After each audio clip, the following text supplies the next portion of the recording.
Hi, my name is Audrey McKinnon. I'm 38 years old, and just 2 years ago, I was diagnosed with ADHD. It's a diagnosis I suspected since high school, almost as long as I wondered if I might be autistic too. But I'm not the typical stereotype of either, and just like many other girls, I was easy to miss. I almost failed art in grade 3 because of a crumpled up assignment I tried to take home and finish, then didn't, but I was easy to miss. I barely finished high school with 1% in English and 49% in math just weeks before the final credits were due, but I was easy to miss. I changed jobs, careers, and apartments as if change was water and crisis was air, but I was easy to miss. Just like many girls, I was found to be depressed and anxious or just dismissed in the doctor's office. In the real world, I was lazy, disorganized, and weird at best. At worst, I was a problematic, burnt-out employee and alcoholic, and as a consequence for my impulsive decisions and misjudgments, there were times I was homeless and hungry. Like many girls my age, just finding out they meet the criteria for ADHD, autism, or both. Only now, after decades of shame for failing so badly within the framework of neurotypical expectations, like many girls my age, I was misdiagnosed, dismissed, or missed altogether. And so that's what this podcast is about. It's a collection of stories to start correcting the narrative about ourselves because we deserved better. And it's not too late to start now.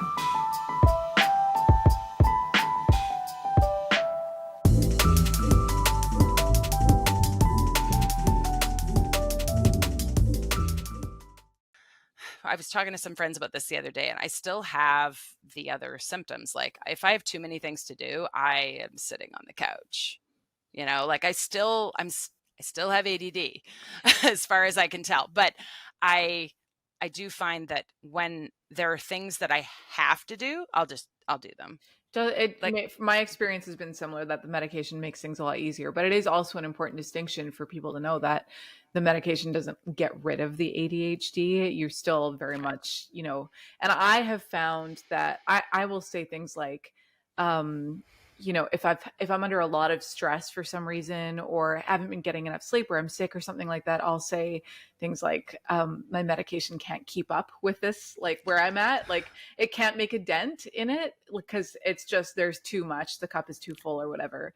So there's always external kind of things. And I think there's a lot more to managing ADHD than just taking medication. And there's a lot of life management that comes with it as well, that I think is necessary. It has been for me. Well, and for women also, we're constantly having hormone changes. Mm-hmm. And when our estrogen is low, our dopamine is low. Mm-hmm. So in our luteal phase, or a week and a half before menstruation, we have the lowest amount of dopamine in our system. Yeah. So that means our medication doesn't work as well as it normally does. And that's why even neurotypical people in their luteal phase feel down and don't want to do anything. It's because they don't have the dopamine. So they're not there's no interest in doing the things you have to do. Yes. Or even sometimes the things you want to do. You're like, I'll do it later. I just want to sit on the couch. Like this is when women feel like, oh, I'm a bit of a dragon lady right now. Oh, wait, I'm in my luteal phase, like leave me alone. But so everybody has that, but ADHD, people who have ADHD, doubly or triply so. Yeah. The effects are that much more. Yeah. So what's next for you? What's the plan? You're still waiting to find out, confirmation, I think that you do have ADHD. Is that where you're at? Kind of, but also it's interesting because like I said before, there's no blood test for ADHD. So really we try this thing and see if it works. And if this is the thing that works, then it's probably this. Mm-hmm. And that's kind of how the psychiatrist will approach it anyways. And eventually though, of course, this means you have ADHD, but they don't always want to say the diagnosis. Mm-hmm. Because if you think about it, this exact psychiatrist thought I had anxiety and depression. I mean, Right. I had depression caused by grief, and I had physical symptoms from that at that time. But so we dealt with that then. But now we're finding out that there's other things going on. So I can completely appreciate that they won't say, this is the thing, like, this is what you have. We're just going to be working on managing and making sure I feel good. But it's And interesting to me because, I mean, it sounds like they had no problem telling you had anxiety. it's true. I don't know. I mean, she might say it at some point. Yeah. Like, it's definitely ADHD. And I mean, the last time I went in for a refill, she, gave me like 6 months. She's like, we're doing this. Yeah. This is happening. So I don't think she has any qualms Yeah. about it at this point, but I don't think she has physically like said it. Maybe next time I go in, I'll be like, so is it ADHD? Yeah. Like, are 'Cause I'm we good with wondering, that? how does that Because the affect you? Like, validation is would be nice. yeah, so Yeah. that you can, I mean, talk about that. Like, how does it affect you to, if you're medicating for ADHD, but you don't necessarily have that confirmation, and there's this hesitancy from the healthcare specialist to call it that. Like, what does that do to your psyche and your kind of, understanding of yourself and ability to advocate for yourself? Well, I think that it took me a long time to know myself well enough to get to the point where I can go to the psychiatrist and say, this is happening, and Hmm. feel confident enough that they're confident, that it might take more than 2 appointments with the psychiatrist before they're willing to say what I have. Yeah. I'm fine Okay. with that. You're good I'm with that. fine with that. I think so, but I also, like, kind of what you're getting at, like, and what I just said is that the validation Hmm. feels good, and so I'm just giving it to myself right now. Yeah. Okay. Like, That's this is interesting. what this is. Like, Yeah. there's no, like, if the stimulants made my heart race and I couldn't drink any coffee and I was a mess Hmm. and I was running around, like, just like I was on speed essentially, Yeah. then, like, it wouldn't be ADHD, Yeah. Yeah. but because the stimulants are having this impact, and I don't really have, like, there's a bit of crossover between autism and ADHD, Hmm. but I don't have I have some of the crossover stuff, but I don't have the other stuff. So I'm pretty sure this is where we are. Like, Yeah. I'm pretty confident, and You I sound think like you're just you're kind of figuring this out as well, and like, I'm not asking all of this for, I've heard this before, different versions of, not like hesitancy from healthcare specialists to either confirm a diagnosis or really like mhm, lean into it or something like that. But I think, it's totally possible and likely that there's valid reasons for that as well. But it sounds like you are mhm. you're you're along for the journey, and you're okay with kind of finding this out as it unfolds. I think so. I think that it's been kind of a natural thing for me to find it out over time anyways. So Mhm. like, if it takes me 4 months to make a doctor's appointment, like, I'm used to, you know, things take time. That is, yeah, I mean, it's gotta go both ways, right? I think it took me years to make an appointment to ask, to say, is this ADHD? I thought it was for many years, and my friend talked me through every stage of the process of call your doctor, ask Mhm. these questions, like, just helping me have the courage to go and ask those questions, and to make the Well, and appointment. And there's just so many like layers along the way, barriers and shame that came oh, along yeah. with it. And yeah. Well, there's an ADHD, like, symptom, or like the stubbornness that comes with it too. Like, anytime somebody brings it up, I'm like, yeah, I'll do it later. Like, Yeah.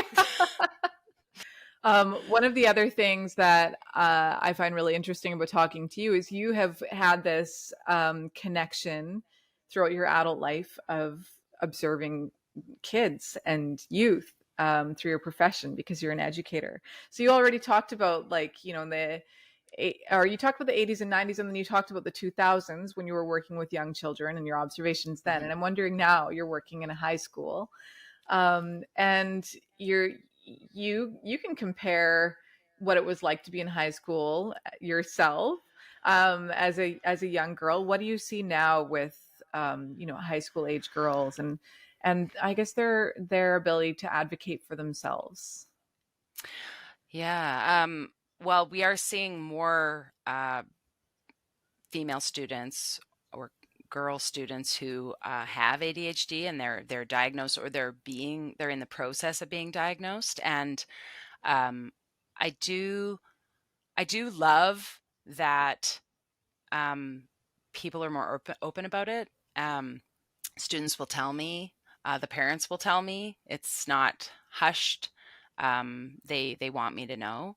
I find that girls are more likely to speak up about their struggles. Mm-hmm.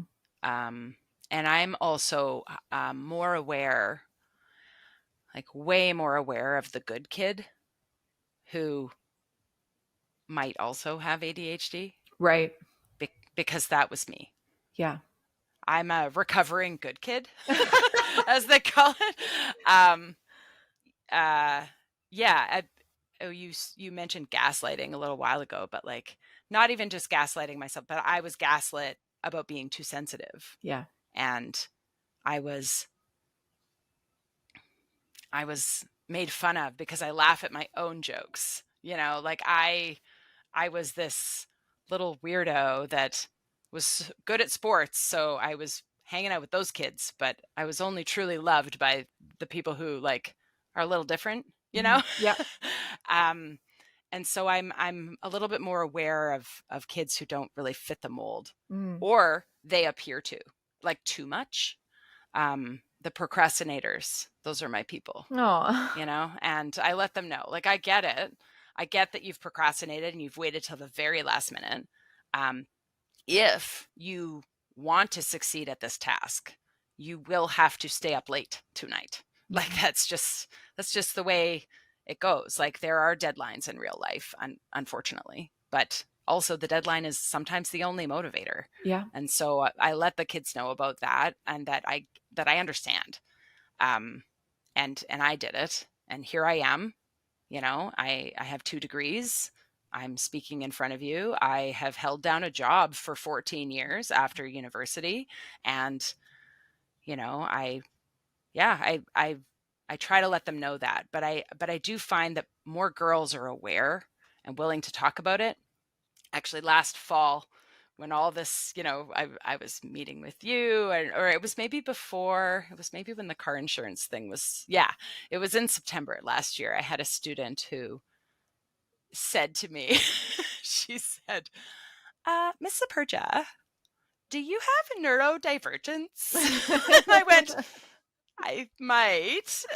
And she goes, I was just like noticing the way you like walked over here. That's what I do. I was like, yep.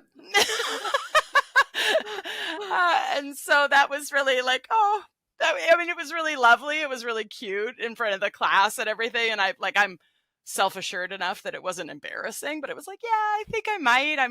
I don't have a diagnosis, is what I said last September. And, just like, yep, that's what's happening. I'm working on it. I will see what happens, kind of thing. And she went, okay, yeah, I just thought maybe it's, it's neat. Because most teachers are very, a lot of teachers are not like me in the way I come across, but I have had students who will ask a random question to see if they can get me off topic and for how long, yeah. But I have gotten better at like keeping my finger on we need to get back to this, Right. Yeah. And I don't talk all class, but I do teach biology and I love it so much. Yeah. So I do get into the sidebars sometimes. And which honestly is probably really great for, learning. I feel like, I mean, I find personally I'm more interested in things if there are enough sidebars to keep me kind of invested in things. Oh, totally. So, it's valuable. I think that's why I wanted to be a biology teacher. My biology teacher in high school that I had for grades 11 and 12, biology was so fun. And he wore the weird t-shirts, with the digestive system on them. And like, he was just a weirdo, but fun. And he would just go on sidebars all the time. And I was just madly writing notes. And some of the sidebar stuff is the stuff I remember the best, but I still did well in the class, because I was interested. He just made it so fascinating. 100%. 100%. Yeah. It sounds like a lot of the work that you're doing too with the young people you work with is you're spending a lot of time doing validation, which also sounds like a theme connected to like, maybe what you needed when you were younger as well, right? Yeah, I think in the 80s and 90s we were sort of told to fit into a mold. Yeah. That didn't hurt. Stop crying, was a theme. Yeah. So I think we're moving away from that, and I'm so glad. Like what I mentioned before, talking to my 5-year-old self, like, it's okay to have big feelings. Like, if only somebody had said that to me, I would have been far more self-assured growing up. And yeah, I maybe wouldn't have done as many crazy things in university. Like, I was a little impulsive. Yeah. But also, if I have ADHD, which I'm pretty sure I do, then that's why I was so impulsive in university. Yeah. Right. Mm-hmm. I'm hearing more and more about people with ADHD, and their impulse control is so low that they can't keep a monogamous relationship. They get addicted to drugs. Mm-hmm. They, and I just think, my parents did their best, and I'm so privileged that I had that soft place to land. Aww. Yeah, because so many people don't, and they're filling our jails and mental institutions because they don't have the support they need, or they're living on the street. Some of them might have ADHD. So I've been very fortunate. Yeah. Oh, I agree with that. That is something that also, like, reckless behavior and that impulse control, and from the outside that can look like irresponsibility, or like maybe just you're a really fun person, like, or something like that. But I mean, my own experience with that is, I have like so many stories to tell, and I've lived so many lives and everything, but like so much of it was self-destructive.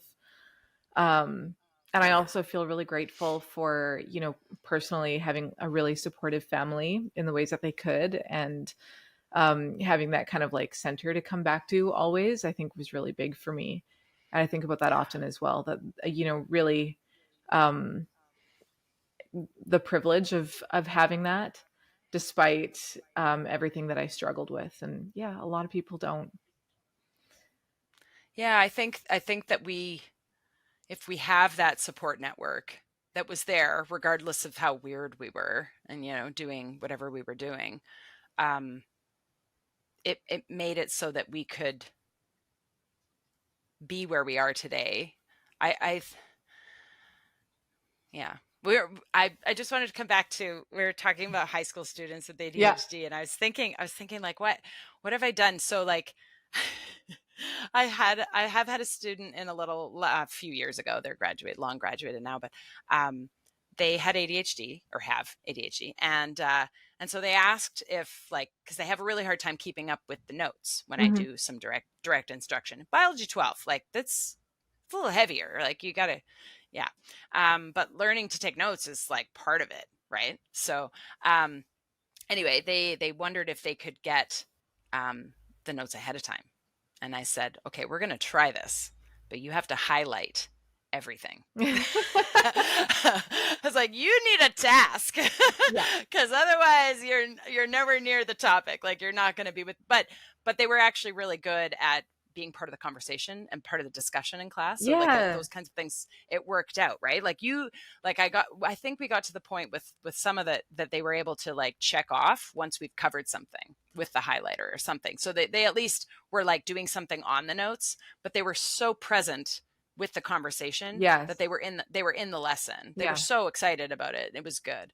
And then I've had other students who, between, my school is grade 10 through 12. So between grades 10 and 12, we've worked on boundaries and waiting for the proper moment for those grades.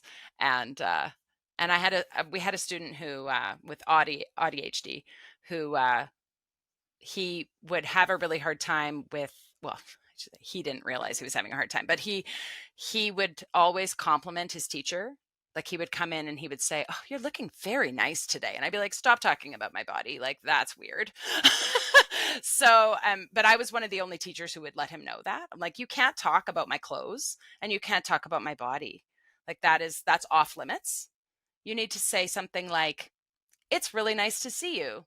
Hi. Have a good day.'" Like, so we worked on that throughout. And I was talking to a male teacher at the end of last year, because this person just graduated.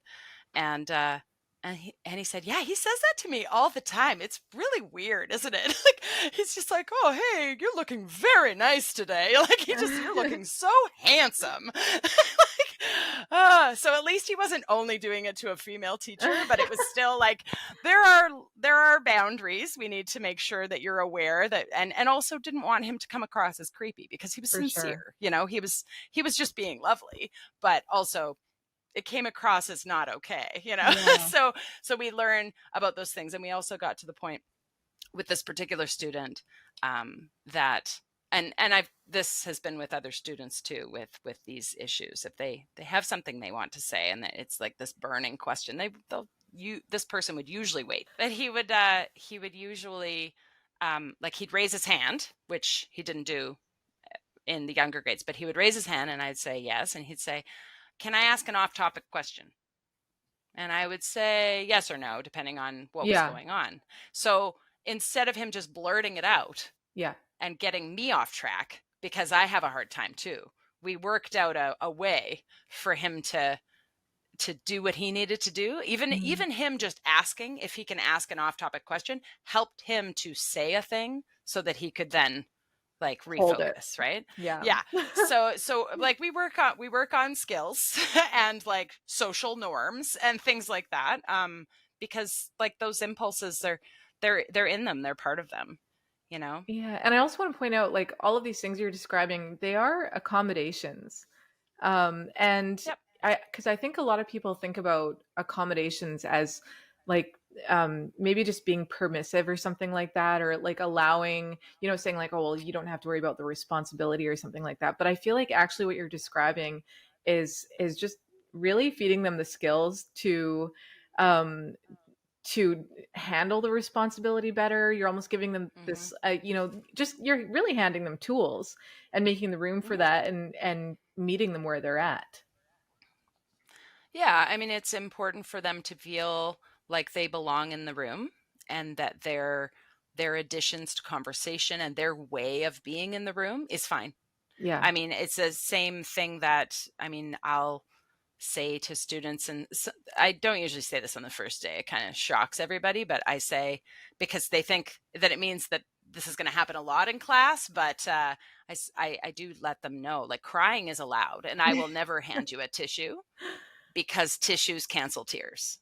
Aww. You are allowed to cry. Yeah. So I offer support. I let them know I'm here for them, but I don't hand them tissues. We learned this with my ladies group. Like, as soon as you hand a tissue to somebody, you're telling them that their tears make you uncomfortable. So yeah, that's true. If we stop doing that, especially with boys, but also, like, girls, like, for how long? I mean, I did this in high school. I would run to the bathroom and cry. And I would have to run, because you weren't allowed in the hallways back then. But yeah, I would hide to cry, and I cried a lot. Yeah, me too. So, I was also in the but bathroom now, just like, they're allowed to be here. They don't have to leave. Yeah, that's so nice. Oh, well, I think you're doing incredible work, and oh, thank you. I'm really happy for your students. Thank you. and I'm happy for you too that you found this circle of women who are supportive, and that you're on this journey of self-discovery, and you just seem like you're really handling everything really gracefully. And yeah, I'm really impressed by you. Thank you. Oh, thanks.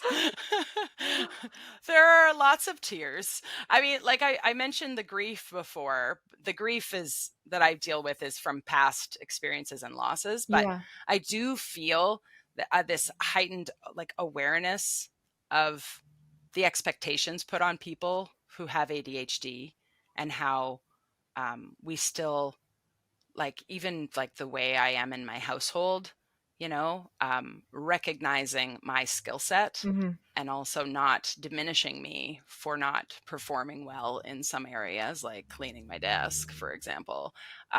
It's tricky because we have these expectations of people in their lives when they're adults. We think adults have it all together, but it's definitely a journey, and I do feel the grief that I didn't know this about myself before, Mm-hmm. and I'm just learning it now. Mm-hmm. So it's a journey of discovery, as you say, and I try to, remember that I'm not the only one on this journey, and there's a lot of us out there. So a lot of us are feeling this grief about this. Yeah, absolutely. Which is really helpful. And it's a grief for, what is it that you're grieving exactly? Let's try, and because this is a theme that comes up in pretty much every conversation as well. But for you, what is it that you're grieving? Well, I think I've always just felt like I was weird. And if I had just known that I didn't have control over it, and that it's actually what makes me cool, like it makes me great, then yeah, I was, yeah. Like as a teacher, I've started to recognize that other teachers don't handle their classrooms the same way that I do, for example. Like, I have a hard time when my partner says something to me that I'm not expecting him to say, like it's out of context. I don't know what he said. And I make up a wild thing about what he said, and I repeat that to him, and he goes, "Where did you get that?" I had no idea what he said. But in the back of my classroom, I can hear somebody whisper when everybody's talking. I can hear that whisper. Right. And I know what they said because I have this awareness. Mm-hmm. So like, I'm not hard of hearing. I'm hard of attention. Absolutely. So like, I have superpowers in the classroom. I can read kids' body language. I know when they're having a hard time. I know when they don't get it. I know when they get it. I love having somebody who nods when I'm talking at the back of the room. But like, I am so aware of people's body language, and whether they're in it or not, and whether they need me over there. And like if they're whispering or they're talking, and I will hear them. They don't even have to be saying my name, and I know what's going on back there. Like, other teachers don't have that skill. So like, I'm recognizing these parts of me that make me kind of incredible at what I do, but also like it makes me just really unique, and I'm an interesting person. Mm-hmm. And so I'm forgiving myself for all the other things, and I'm also like, I mean, just being vulnerable about it, and letting my kids know, letting people, like friends know, like this is the thing that I do, and I don't really have any control over that. Mm-hmm. Like backcountry camping, if the cook site is really far from the tent site, I have a really hard time being efficient with my cooking materials and my food and getting ready in the morning to get going again when I'm backcountry hiking. Mm-hmm. And my hiking buddy doesn't understand why I stare at the table of things and I go, okay, I'm going to do this, and then I'm going to do this, and then I'm going to do this, and like plan it out. She's like, why don't you just do it? I'm like, I can't. I can't just do it. But yeah, like explaining that can be really tricky. Like trying to, now that I know what's going on, I feel like I'm talking about it all the time. And I think it's kind of annoying for people sometimes. But it's not like CrossFit, okay? Like, this is part of me. It's not a choice. We don't walk into walk into the ADHD center and say like, all right, I'm going to sign up for a, membership for this. Right. It's not like being a vegan or, going in CrossFit and you have to tell everybody and it's really annoying. It's just, it's you're learning about yourself. And I think a big part of why we're talking about it so much too is we're just finding out, and we have to recontextualize all the stuff we thought we knew about ourselves. And suddenly it's like, okay, there's more to it. And kind of, I find myself talking myself through all of, different things, like challenges that I have, and being like, oh, it's this totally makes sense. I can be less hard on myself because I know that I'm struggling. I'm suffering from the symptoms of ADHD right now. That's all. Like, where I have to say that out loud sometimes in order to not punish myself and make it into something else, or have it this big mystery that I'm trying to solve through like ineffective means usually, right? Yeah, we're learning strategies at home because my partner is the kind of person who would clean up as he cleans up as he goes, and he likes to think he does.